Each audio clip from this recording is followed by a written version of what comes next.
Da da da da da da da da da da. Hey, what's up? It's your man Rico the Opinionist. Listen here, chiller. Getting that morning stroll on. This is the day after Memorial Day, and I guess I must have relaxed too hard on yesterday, so I did not get around to giving y'all my Memorial Day thoughts 2023. So I decided to get out and get it done this morning before I head out and start my day. I got a few clients today I need to see that I have scheduled. So go ahead and check out, like, share, and subscribe. I'm on YouTube, Facebook group, Rico the Opinionist, YouTube, Rico the Opinionist. And don't forget, just a reminder, Sunday nights I've started my new Instagram podcast, if you will. Sunday night chat with Rico, 10 p.m. on Sunday nights. Looking forward to my second one. It's just me talking and inviting you to engage me in a particular conversation about us as African Americans, as black folks. And it's pretty cool. Y'all know I like to talk and share my thoughts as well as write thoughts down. That means I have which will lead me to let you know that I also have a blog, RicotheOpinionist.blogs.com, something like that. Rico the Opinionist, and I have a blog spot. I have a new one and an old one. So if you put up RicotheOpinionist.blogspot.com, my old one may show up. But check them both out, because I've written some what I think some pretty cool thoughts on those blogs. Memorial Day weekend. This is May 30th. Memorial Day was yesterday, May 29th. So I want to make sure it's time stamped correctly. Memorial Day is usually just set aside to remember the fallen soldiers of American wars, where the soldiers gave their life for our freedoms and all of that, and so people were waving the American flag and and remembering the sacrifice of all the soldiers and for our freedoms here in America. Cool. Appreciate it. But, I would be remiss if I don't think about how, whose freedom are you talking about initially? Rika Tatum, how are you? Because in the beginning, the wars were fought over pretty much like white freedoms, because black people were pretty much slaves in this country when they were fighting for their freedom. So they was fighting for our freedom, our right to still be slaves. Then they say the Civil War, whatever, hell, black folks still slaves. I think the black men who joined that whole Civil War, blue against the gray or what have you, I believe that they thought they were probably thought that they say, hey, if we fought with the oppressor, maybe he would free us. Well, that didn't come right away, because a lot of the soldiers, a lot of Africans that ran away from the plantations, they blended in with a lot of the Native Americans. And according to research, a few of those tribes actually either turned those slaves in or they enslaved them when they reached their tribe. So, those of us who think we have such a close relationship with Native Americans, y'all probably need to read deeper into history. Then, you have the Buffalo Soldiers. I think they were the black men there who volunteered to fight to hunt down Indians or Native Americans. That was just the weirdest shit. Then you had World War II and the Vietnam War. Even the Vietnamese told the black soldiers, what y'all doing here? This war is not about you, but blacks have always thought if I fought with my oppressor, maybe he'll treat me better. And in World War II, there's recorded history. And the Vietnam War, World War II, America's fighting everybody. The Japanese and I guess the Nazis. And while they were on the Navy ships and even in these Army and these Army military regiments, they were still treated as third-class citizens. Even when they were fighting the Germans got to eat in the mess hall, those captured Germans, while the black ones still ate at the bottom of the ship or a segregated part of the ship. while they were still risking their lives. So I'm not going to disparage their memory. I can almost say I understand, they were in the predicament that they were in. And they really, they were trying to say, hey, damn. But they didn't. They came home, was still segregated and police brutalized and everything. As if they didn't have a sergeant stripe or lieutenant stripe or army uniform on. So it's always a bittersweet or back and forth to me when it comes to Memorial Day. So that's why I decided to do something different this year. I decided to remember the fallen soldiers who fought for me and who fought for black people, literally fought for us to be free and have some sense of humanity. And so when I think about the folks, they weren't in a military per se, but they definitely on the battlegrounds. I want to extend my memory and recognition and thank you to people like the Black Panthers. Back then, CORE and Nation of Islam, well, Malcolm X, Mega, Fannie Lou, Harriet, Denmark Vesey, David Walker. Folks like that who really fought for us. Nat Turner. Did I say Marcus Garvey? People who fought for us. Dr. Khalid Abdul Muhammad. People who were on the battleground for us. Chairman, what's that young brother name they built in Chicago? Fred Hampton. Yeah. People like that who died or were murdered on the battlefield. And MLK towards the end. Dr. Martin Luther King towards the end of his life. When he stopped talking about integration and started talking about reparations. And also to make it more personal. People who fought for me as a kid growing up. I want to shout out to my grandmother, Blenna Rivers. Thank you. I want to remember her. I want to remember one of my professors at Grambling State University, Dr. Dorothy L. Alexander, was my professor, and she became my friend, and I loved her to the end. And I want to remember, Coach Harris, who was a teacher of mine in Cypress Junior High School there in North Memphis, in my hometown. Mr. Robinson and Mrs. Robinson, who grew up in my neighborhood, and just a lot of the men in my neighborhood and the women in my neighborhood when I was a kid in the 70s and a teenager in the 80s. A lot of black men and black women who stood up for me. Who are no longer here. These are the people I'm talking about. Because when you say memorial, you're trying to remember those who had a significant impact on you or stood up for you as a kid, or stood up for you as relates to national progress, or as a community, or as a race. And I'm going into personal. My first grade teacher, Mrs. Mary Johnson. It's a lot of interesting stories I have with that lady. She was hilarious. She was stern. She didn't play, but she was warm, and we had mother figures when I was a little kid in the 70s in the first grade. Mrs. Mary Johnson, my first grade teacher. If you're talking about a little kid just being doted over and being protected and looked after as a shy first grader who was coming into the first grade, because I missed my kindergarten year.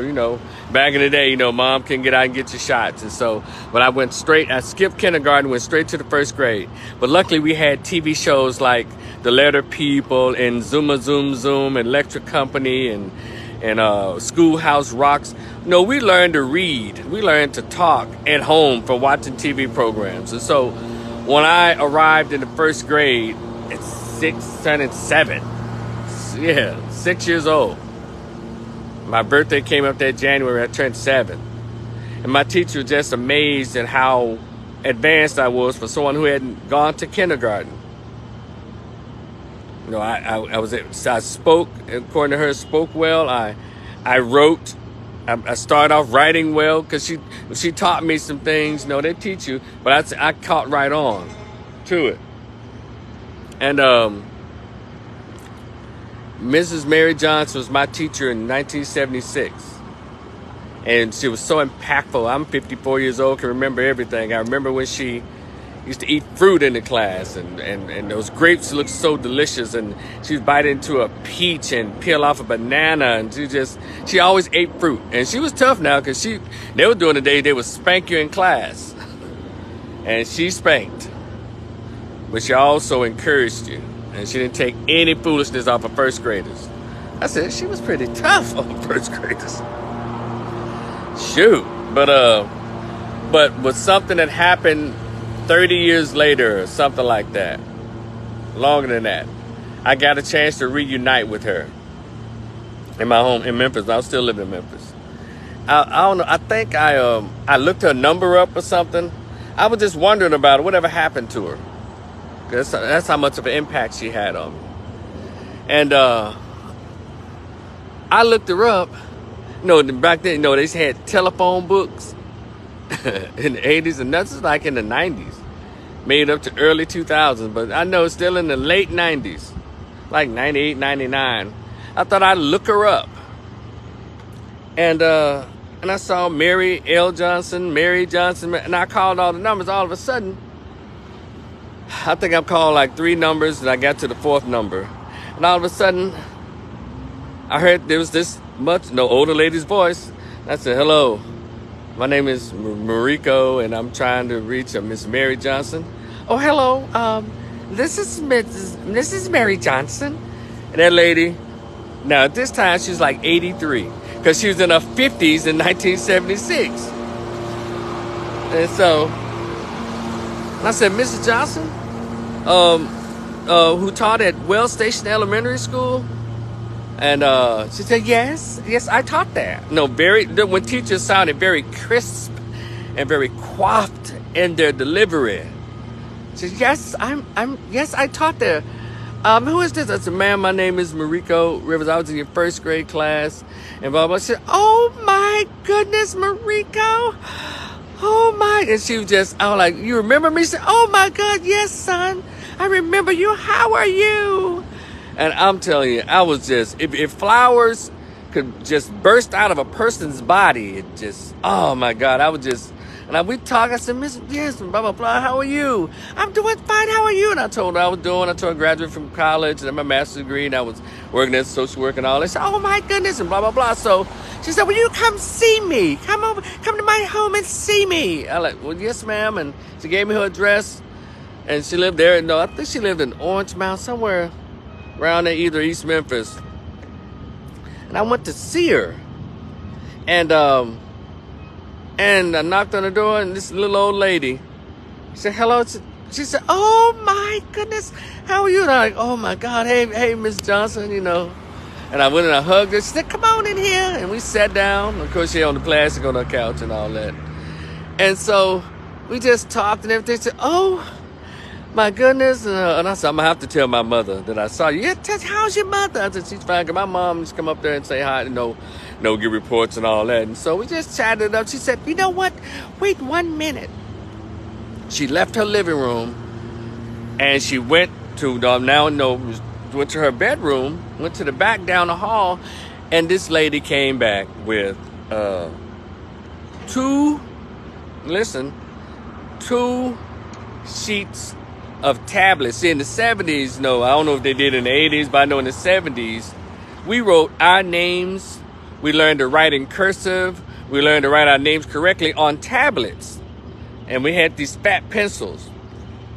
And I wrote, this lady kept 2 you could tell, it was like big notepads. It was like this wide and long. It had like 25 to sometimes 30 sheets in there. When you do your assignment, you can rip it out and give it to her and get it graded. And so this lady, now mind you, 83 years old. Haven't I reached 40 yet? But I don't know. I hadn't seen this lady in over 30 years. And she said, she reached into a bag and said, here, This lady kept 2 of my tablets of my work where I wrote my name. And there's another sheet I wrote, being a little snitch. I wrote in there, I said, dear, I wrote her a note. And she said, and I read it. She said, here's another one. First of all, I was at a loss for words.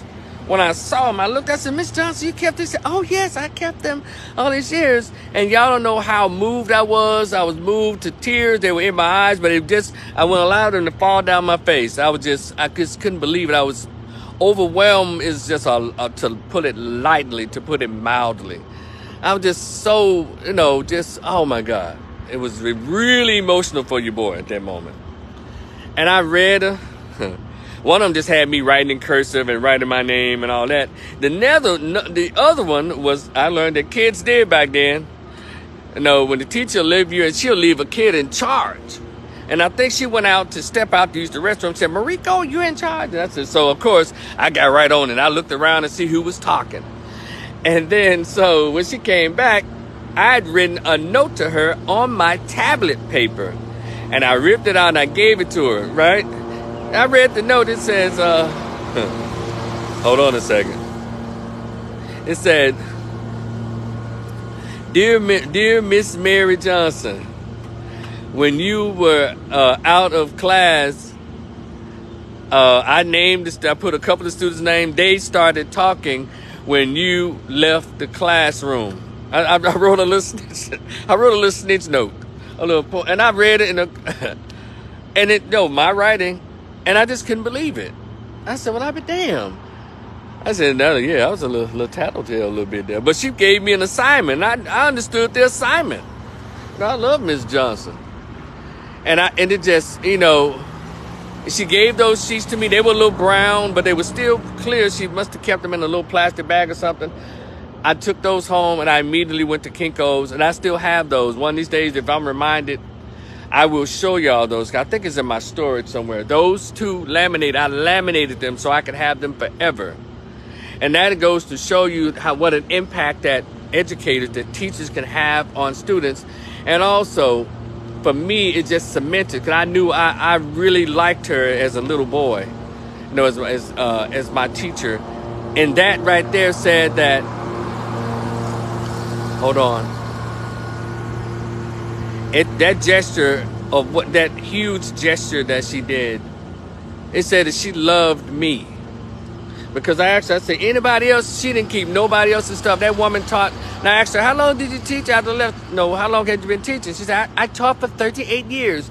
And out of all those thousands of students, that lady remembered me. She probably remembered everybody, but she kept my stuff. And y'all don't understand, I grew to be 8 feet tall at that moment. My head blew up. She had to help me get it through her door. And so, when I look back on a lot of my school, a lot of people who stand out, but I can't help, at 7 years old, have these wonderful memories of this lady. And she passed away. I think I had moved to Dallas in 2008 or 9. I went home for a visit. Because I met her son her son was living with her. I think he was an older guy, but he was there living with her, kind of looking out for his mom. And I just happened to see him at Africa in April, in either 2008, because this was like 2005 or something, or 2006. And we kept in touch. I would call her periodically after that. But I left and I came home. I remember coming home and I happened to run into him. And he told me, he said, hey, Mariko. I said, hey, how you doing? His name was Jimmy. So what's up, Jimmy, if you ever see this? And Jimmy said, that day you really just made Mama's day. And I just want to tell you, he broke down into tears. Mama passed away. And I'm like, oh, no. He said, but she was good, though.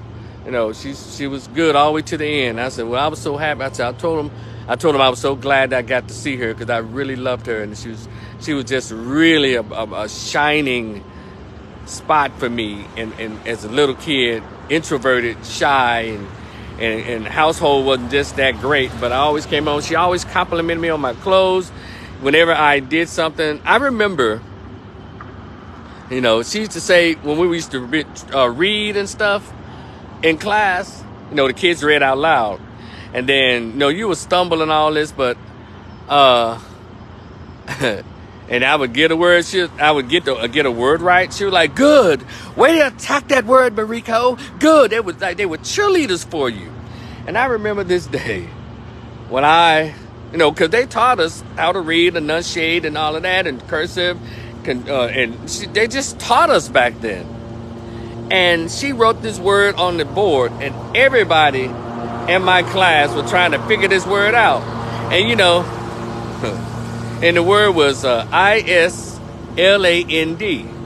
And kids, they would yell out, Island, Island. And I me, self-conscious, I didn't want to get it wrong.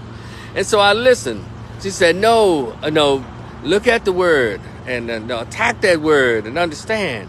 And so I just, and all these kids, 7-year-olds, 6 and 7-year-olds just blurted out stuff. She's like, no, what is this? So I sat quietly and I processed it. And I looked at it and I said, island? Good, Marico, good. I'm like, well, yeah. And I'm like, yeah, I got it right. Yeah. I pronounced the word island. I don't know, we were taught about words that were silent, but it's something in me I just said, because they said Island. They kept saying, well, what is it? They're like, no, they never thought to make the S silent. And I don't know, I just said, well, let me try this. I said, island? Shit. Man, you can tell me none at lunch. Nothing. So that's who I want to remember on Memorial Day. Shout out to the troops and everything, but these are the people that fought for me in my personal life. And there's many others. They probably don't come to mind right now. Oh yeah, my 5th grade teacher. I want to remember him because I don't think he can't be with us because he was like 53 or 54, and this was like, let me see, 5th grade, so 76. So this had to be like, let me see, 1st, 2nd, 3rd, 1st. This had to be like 79 or 80.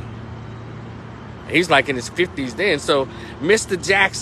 Joe Jackson, he was a very strong man. He was like 5'6", 5'7" tops, slender, medium built older gentleman.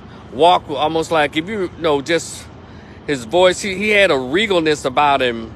Dark skinned brother, real strong black man features, almost like Don Cheadle-esque. And he was clean. I said, we were 5th graders and we would marvel. He would have he had leather jacket, leather pants. He had a black one. He had a green one. He came with I think he had a red one. And he would come in there and with the sleeves, rolled up with his watch on and had on his, it weren't gaiters. They were just leather shoes. Sometimes it looked like gaiters. A clean older man. Sometimes when he didn't have on his leather ensemble, he would wear like a clean little, like a designer like shirt with a collar and I think Calvin Klein or Braxton, back then, Braxton jeans, some kind of jeans with his leather shoes on, just a clean older dude. And I knew that we was gonna have a long 5th grade year. Mr. Jackson introduced himself. He never smiled. And that's another thing. You got a teacher as a man and his voice would sound like Avery Brooks from Deep Space Nine. I want to tell y'all something. And we looking attentively. Mr. Joe Jackson said to us 10-year-olds, well, how old are you in the 5th grade? 10, 11? He said, look, my name is Mr. Jackson. I am your teacher. And we like, okay, all that. He said, also, I'm going to tell y'all something. And we waited attentively. I don't play. I don't play. And we understood the assignment from that day on. You think that 5th grader, 10 years old, be running around and run buckshers and that? Shit. Mr. Jackson didn't play that, and we didn't play with Mr. Jackson. Mr. Jackson came there and he talked. He would give his lectures like he should be on a college somewhere. That's how he talked to us. And you take the participle in the sentence and you make it and talk about dangling participles and conjunction of verbs. And we did, because, in 5th grade, he did different subjects in one class. He would take us to the bathroom. You think we clowned in the line? Hell no. He would send us down there, and we go in the bathroom and did a little something, acting fool or whatever. But when we got out in the hall, it was like we were in a military line. The girls didn't act the fool, and the boys didn't either. But one thing I did see Mr. Jackson smile, because we had these teachers. Oh, glory. Miss Holman and Miss Walker, they were both taller than him. You would see this short man talking to both of those teachers, and and we would notice Mr. Jackson would be like, yeah. And he was standing in the middle of both of them as they're both talking to him and each other. But then I also noticed how fine Miss Holman was and how fine Miss Walker was. And both of them managed to always wear blouses where their button that was down to like the second or third button, and cleavage pushed so supplely together as they talked over him. And he was like, yeah, I understand. I know. Get him a side out there. Yeah, you right. Side up there, just titties everywhere. Yeah, it was so. And let me tell you, I'm gonna move on, but on Mr. Jackson. Mr. Jackson, and as a little kid, I didn't grow up with a father, but there was I was very fortunate to grow up in the 70s and 80s because there were a lot of father figures for me.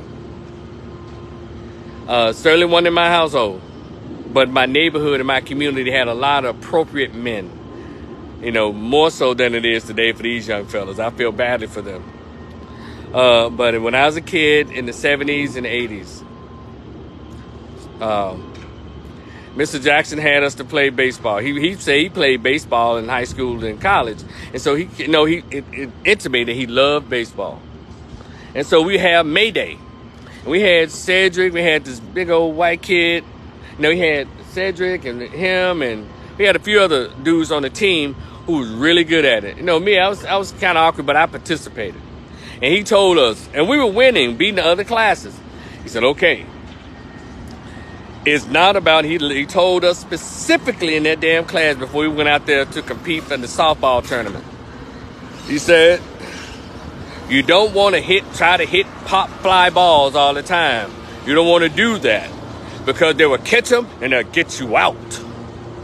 And so he said, what you do is you hit ground balls. You hit them really hard on the ground, because what they have to do is they either have to run after them, or if they miss it when they're on the ground, it'll pop up and they'll be fooling around with it.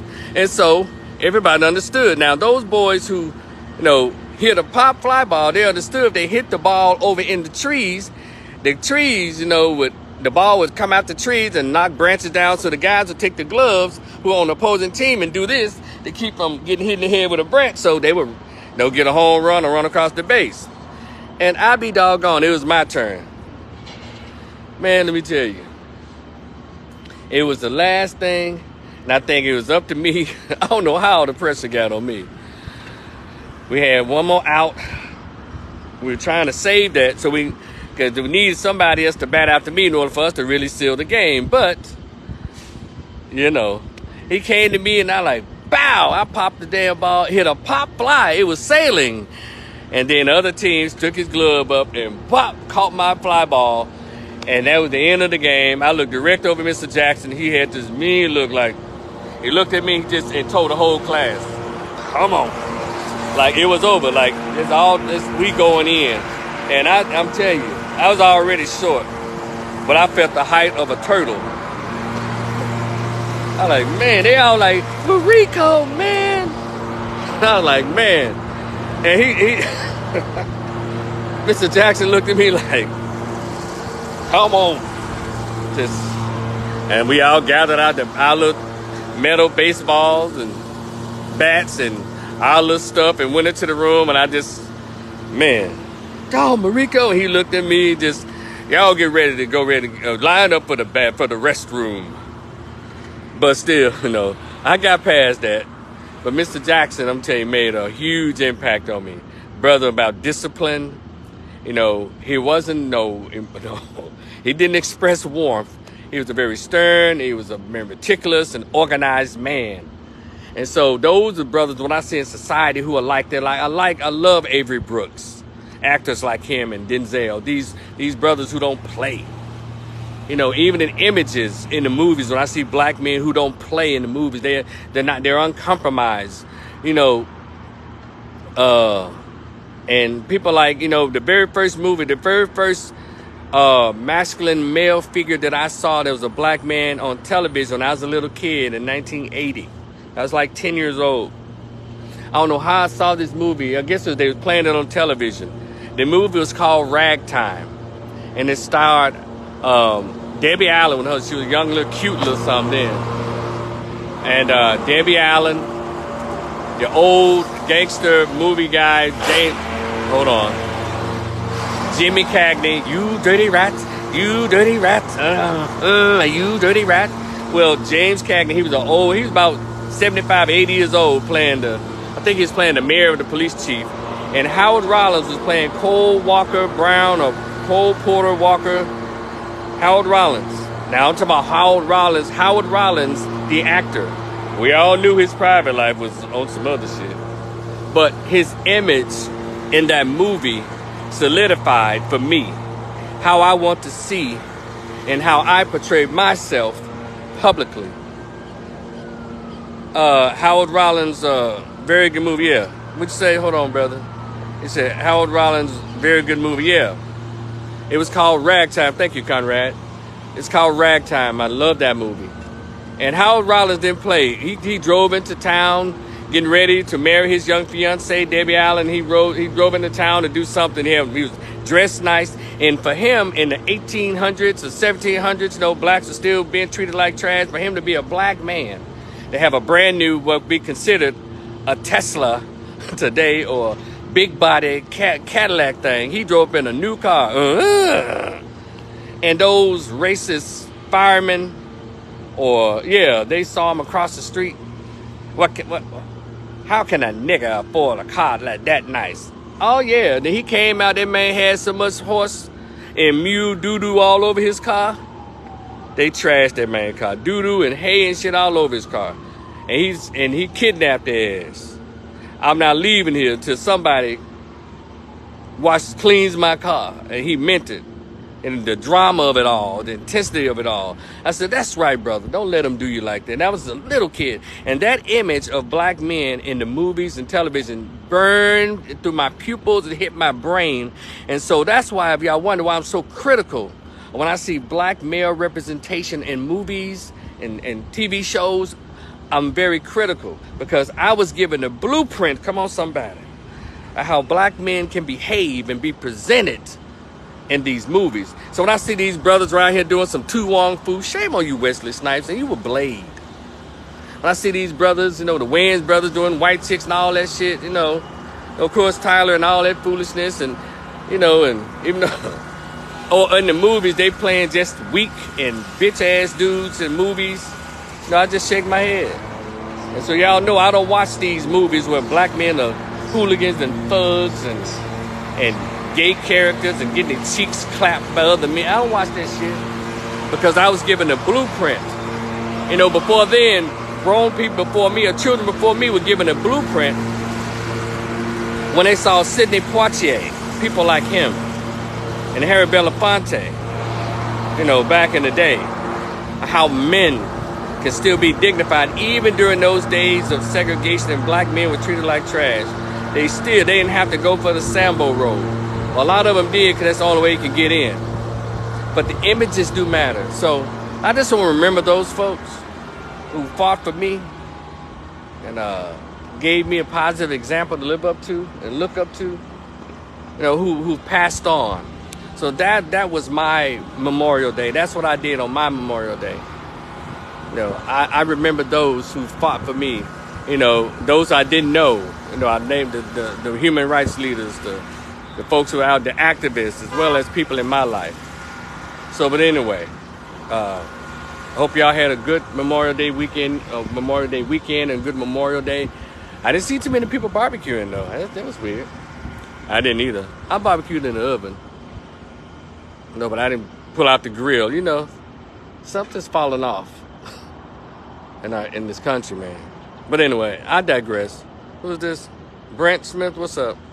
Y'all be cool. It's your man Rico the Opinionist. I'm on YouTube, Facebook group, Rico the Opinionist.